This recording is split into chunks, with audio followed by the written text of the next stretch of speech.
కథన ప్రియులకు స్వాగతం. కథన వేదిక మీకు అందించే తరువాత కథ హోమ్ కమింగ్. రచన రవీంద్రనాథ్ ఠాగూర్.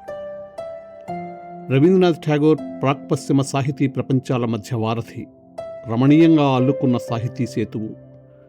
తూర్పు దేశాల మార్మికత, పశ్చిమ దేశాల మానవీయత ఆయన కలంలో మిళితమై విశ్వవేదికపై పల్లవించాయి.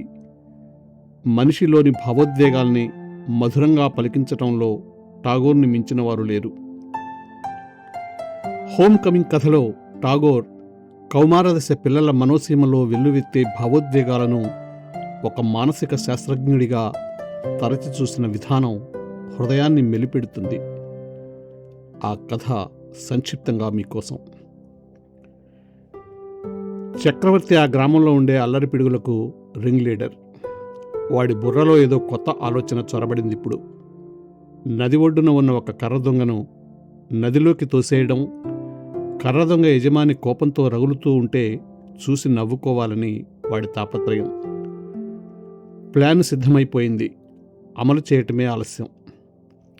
సరిగ్గా అప్పుడే చక్రవర్తి తమ్ముడు మక్కన్ దొంగ మీద కూర్చుండిపోయాడు. అది చూసి గ్యాంగ్లో ఒకడు వాడిని అక్కడి నుంచి తోసే ప్రయత్నం చేశాడు.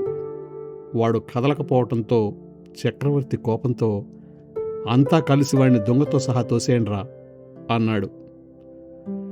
వెంటనే దొంగ దొరలటం, దొంగతో సహా మక్కన్ బురదలో పడిపోవటం జరిగిపోయింది. హే హే అంటూ వెర్రిగా అరిచారు పిల్లలంతా. మక్కన్ కోపంతో చక్రవర్తి మొహాన్ని రక్కి ఏడ్చుకుంటూ ఇంటికి పరిగెత్తాడు.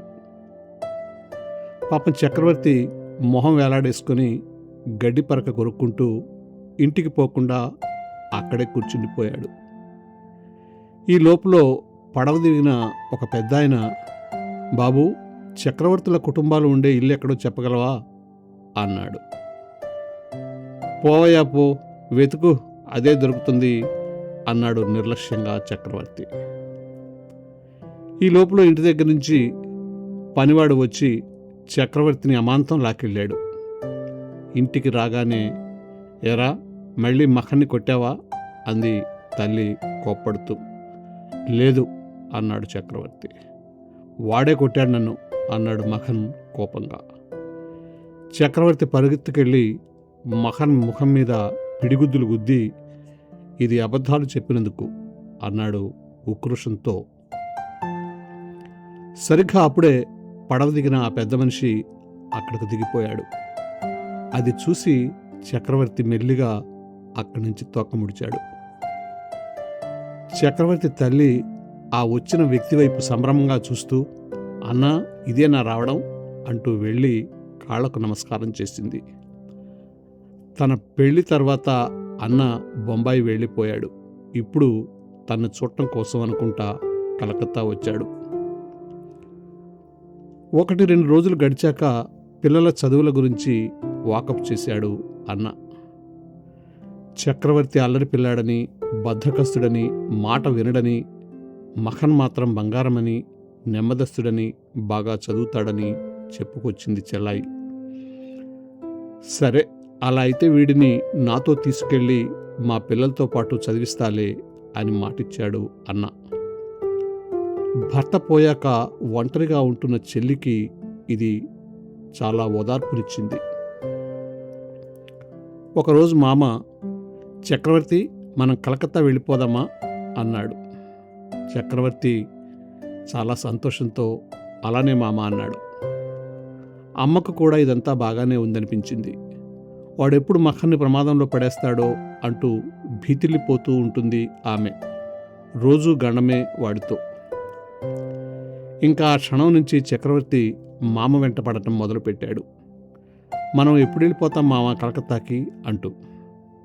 ఇదే ఆలోచన వాడి బుర్రలో తొలుస్తుంది ప్రతి నిమిషం. వాడు సేకరించుకున్న చేపల గాలం, పెద్ద గాలిపటం, వాడి గోళీలు అన్నీ మఖన్కి ఇచ్చేశాడు. తమ్ముడంటే ఎక్కడలేని ప్రేమ చూపిస్తున్నాడు ఇప్పుడు. ఒక మంచి రోజు చక్రవర్తిని వెంటబెట్టుకొని మామ కలకత్తా బయలుదేరాడు. చక్రవర్తిని చూడగానే అత్తమ్మ మొహం ముడిచింది. ఈ అనవసరపు అతిథిని ఎందుకు ఇంట్లో పెట్టుకుంటున్నాడు ఈ పెద్ద మనిషి అనుకుంది. తన పిల్లలతో ఈ పల్లెటూరు పిల్లాడు ఏం అనర్థాలు తెస్తాడో ఏమో అని ఆందోళనకు గురైంది. కొత్త ఇంట్లో కొత్త వాళ్ళ మధ్య గడపటం కంటే నరకం ఇంకొకటి ఉండదు ఆ వయసులో పిల్లలకు. కొద్ది రోజులు బాగానే ఉన్న క్రమంగా చక్రవర్తికి దిగులు మొదలైంది. చక్రవర్తికి బయట తిరగాలని ఉంటుంది. అత్తమ్మ కాలు కదపనివ్వదు. ఎటు చూసినా కాంక్రీట్, ఊరు ఇల్లు గుర్తొచ్చేవి. గాలిపటాలు ఎగరేసిన రోజులు, నది ఒడ్డున తిరుగుతూ పాడుకుంటూ కేకలు వేసుకుంటూ స్నేహితులతో కాలక్షేపం చేసిన రోజులు గుర్తుకు రాగానే బాధగా ఉండేది చక్రవర్తికి. దీనికి తోడు స్కూల్లో అందరికంటే వెనకబడి ఉన్నాడు. చేతులు వీపు అప్పజెప్పి దెబ్బలు కాస్తున్నాడు రోజు. పిల్లలంతా బయట ఆడుకుంటుంటే కిటికీ దగ్గర కూర్చొని వాళ్ళని చూస్తూ బాధపడేవాడు చక్రవర్తి. ఒకరోజు, మామ, నేను ఎప్పుడింటికి వెళ్ళిపోవాలి అని అడిగాడు. సెలవులు కావాలి కదరా అబ్బి అన్నాడు మామ తాపీగా. అమ్మో, అంటే నేను నవంబర్ దాకా ఇక్కడే ఉండాలా అనుకున్నాడు చక్రవర్తి బాధగా. ఒకసారి చక్రవర్తి పుస్తకం పోయింది. స్కూల్లో రోజు తిట్లు దెబ్బలు కాస్తున్నాడు. అన్నలు మొహం తిప్పేసుకున్నారు. అత్త దగ్గరికి వెళ్ళి పుస్తకం పోయిన విషయం చెప్పాడు తలంచుకొని భయభయంగా. ఒరేయ్ పల్లెటూరి మొద్దు, పుస్తకాలు జాగ్రత్త పెట్టుకోవడం కూడా తెలియని దద్దమ్మ, పో, నేను కొనలేను అని గయ్యమంది అత్తమ్మ. ఆ తెల్లారి స్కూల్ నుంచి ఇంటికి బయలుదేరే సమయానికి చక్రవర్తికి బాగా తలనొప్పి, జ్వరం వచ్చింది. గడగడా వణికిపోతున్నాడు. అత్తమ్మ ఇలాంటప్పుడు బాగా కోపంగా ఉంటుందని భయపడి ఇంటికి రాకుండా బయటే తిరిగేశాడు చక్రవర్తి. ఆ తెల్లారి చక్రవర్తి ఎక్కడ వెతికినా కనపడలేదు. ఇరుగు పొరుగున వెతికి చూశారు, ఎక్కడా దొరకలేదు. రాత్రంతా వర్షం పడుతోంది.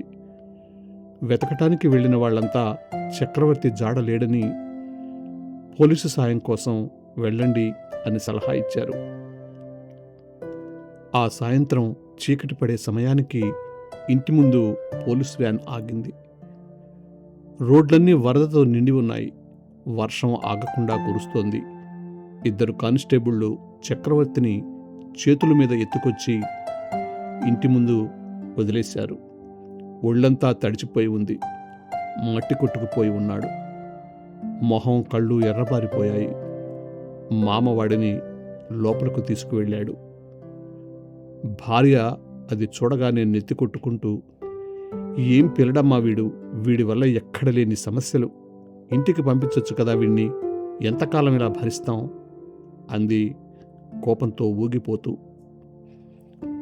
ఆ మాటలు వింటూనే చక్రవర్తి వెక్కి వెక్కి ఏడుస్తూ, మామా, ఇంటికి వెళ్ళిపోవడానికే బయలుదేరా, వాళ్ళేమో నన్ను లాక్కొచ్చి ఇక్కడ పడేశారు అన్నాడు. జ్వర తీవ్రత ఎక్కువైంది. ఆ పిల్లాడు కళ్ళు మూసుకొని ఏవేవో మాట్లాడుతూ ఉన్నాడు. మామ భయంతో డాక్టర్ని తీసుకొచ్చాడు. సీలింగ్ వైపు చూస్తూ చక్రవర్తి, మామా, సెలవులు ఇంకా రాలేదా, ఇంటికి వెళ్ళిపోతా మామా అంటున్నాడు పలవరిస్తూ. మామ కళ్ళల్లో నీళ్లు తిరిగాయి. అమ్మా, నన్ను కొట్టొద్దమ్మా, నేను నిజమే చెప్తున్నా అంటూ పలవరిస్తూ ఉన్నాడు. తెల్లవారి చక్రవర్తికి కొద్దిగా స్పృహ వచ్చి చుట్టూతా చూశాడు. అమ్మ కోసం కబురంపే బాబు, ఈ పాటికి వస్తుంది అన్నాడు మామ. తెల్లవారి తల్లి వచ్చింది. రాగానే కొడుకును చూసి నిశ్చేష్టురాలైంది. అయ్యో నా తండ్రి అంటూ కుప్పకూలిపోయింది. అందరూ ఆ తల్లి బాధను చూసి కన్నీళ్లు పెట్టుకున్నారు. చక్రవర్తి మంచంలో అచేతనంగా పడి ఉన్నాడు. జ్వరం అంతకంతకు పెరిగిపోతోంది. కాసేపటికి చేతులు కొట్టుకోవటం ఆగిపోయింది. ఇంటికి వెళ్ళిపోదాంలే అంటూ కొడుకును తట్టి తట్టి లేపుతోంది వెర్రిగా ఏడుస్తూ ఆ తల్లి. చక్రవర్తి పెదవులు ఏదో అస్పష్టంగా గొణుకుతున్నాయి. అమ్మా సెలవులు వచ్చేసాయా? నన్ను నీతో తీసుకెళ్ళిపో అమ్మా, ఇంకా అల్లరి చేయనుగా, తమ్ముడిని కొట్టనుగా, కానీ ఇక్కడ ఉండలేనమ్మా అంటూ రెప్పలు వాల్చేశాడు. ఒక్కసారిగా ఆ తల్లి కుప్పకూలిపోయింది. ఇదండి హోమ్ కమింగ్ కథ. ఈ కథ మీకు నచ్చినట్లయితే మీ అభిప్రాయాన్ని తెలియచేయండి. ధన్యవాదాలు.